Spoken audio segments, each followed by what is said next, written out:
Ang pitong trumpeta. At humanda ang pitong anghel na may pitong trumpeta upang hipa ng mga ito. Hinipa ng unang anghel ang kanyang trumpeta at umula ng batong yelo, at apoy na may halong dugo. Nasunog ang ikatlong bahagi ng lupa, ang ikatlong bahagi ng mga punong kahoy, at lahat ng sariwang damo. Hinipa ng ikalawang anghel ang kanyang trumpeta, at bumagsak sa dagat ang isang parang malaking bundok na nasusunog.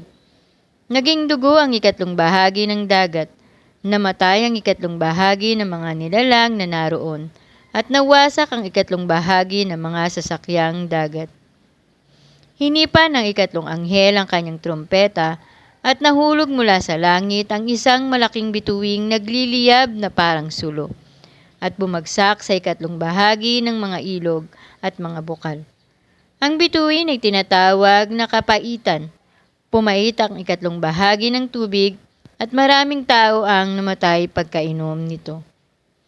Hinipa ng ikaapat na anghel ang kanyang trumpeta at napinsala ang ikatlong bahagi ng araw, ang ikatlong bahagi ng buwan at ang ikatlong bahagi ng mga bituin. Kaya't nawala ang ikatlong bahagi ng kanilang liwanag.